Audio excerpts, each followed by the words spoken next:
हमारी संस्कृति में पहली रोटी गाय की है, इसलिए मैंने सोचा कि क्यों ना मैं अपना पहला वीडियो भी गाय से ही शुरू करूं। बचपन से ही हम अपने घरों में सुनते हैं कि पहली रोटी गाय को खिलानी चाहिए, इससे बहुत पुण्य प्राप्त होता है और बहुत से लोग इस नियम को फॉलो भी करते हैं, ये सोचकर कि उन्हें बहुत पुण्य मिलेगा। लेकिन कुछ लोग हैं जो पाप पुण्य में उतना विश्वास नहीं रखते, इसलिए तो आजकल के बच्चे अपनी संस्कृति से दूर होते जा रहे हैं। आजकल के बच्चे कुछ तभी मानते हैं जब उनको उस चीज़ के पीछे का विज्ञान समझ में आता है। हर चीज़ के पीछे विज्ञान खोजना सही नहीं है, क्योंकि कुछ चीज़ें हम अपने मन की प्रसन्नता के लिए भी करते हैं। यदि कोई भूखा है और हम उसे भोजन खिलाकर उसके भूख को शांत करते हैं तो इसमें विज्ञान का कुछ भी रोल नहीं है। ये हमने इसलिए किया क्योंकि ये करने से हमारा मन बहुत प्रसन्न हुआ। हमें ये लगा कि चलो इतने बड़े संसार में हम किसी के तो कार्य में आए।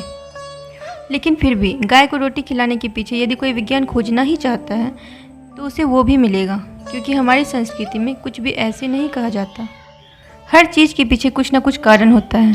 अब क्या कारण है ये जानते हैं। मनोवैज्ञानिकों के अनुसार गाय के संपर्क में रहने से मानसिक रोग ठीक होते हैं। आजकल के समय में लोग गाय से उतना नहीं जुड़ते भावनात्मक रूप से, इस कारण डिप्रेशन, एंजाइटी, स्ट्रेस बहुत बढ़ गया है। लेकिन पहले के समय में ऐसा नहीं था। यदि गाय किसी के घर में होती थी तो गाय उस घर की सदस्य की तरह रहती थी। लोगों को गाय से बहुत प्रेम था। उस समय के लोग केवल ये कहने के लिए नहीं कहते थे कि गाय हमारी माता है, बल्कि वास्तव में ऐसा मानते थे और अपनी माता की तरह उससे प्रेम भी करते थे। इसलिए प्राचीन समय में कोई इस प्रकार के मानसिक रोग का नाम भी नहीं जानता था।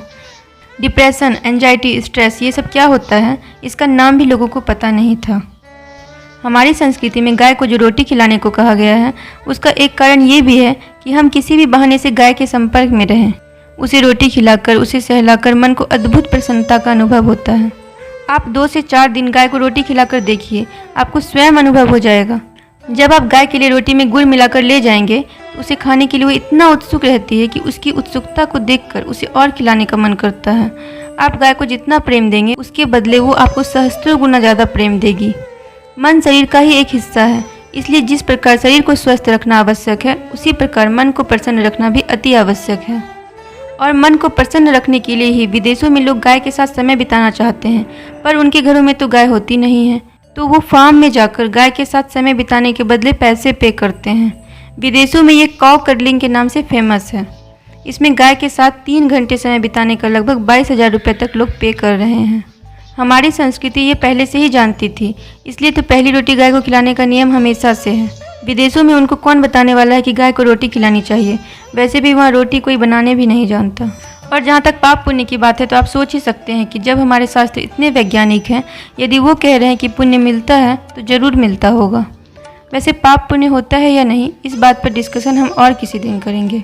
गाय के बारे में थोड़ा सा हम और समझ लेते हैं। गाय को रोटी क्यों खिलानी चाहिए ये आपको अब तक समझ आ चुका होगा, लेकिन पहली रोटी ही क्यों खिलानी चाहिए ये प्रश्न आपके मन में होगा, क्योंकि उसे दूसरी या तीसरी रोटी भी तो खिला सकते हैं, पहली ही क्यों?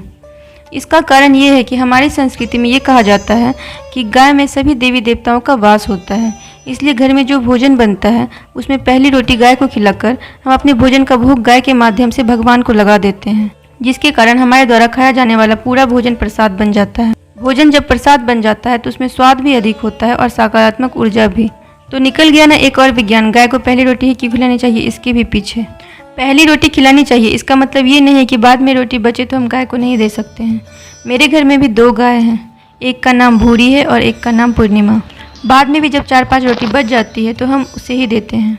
यदि आप देखना चाहते हैं कि मेरी भूरी और मेरी पूर्णिमा कितनी उत्सुक रहती है रोटी के लिए, तो वीडियो आगे तक देखते रहिए। मैंने उन दोनों का एक छोटा सा ब्लॉग भी शूट किया है।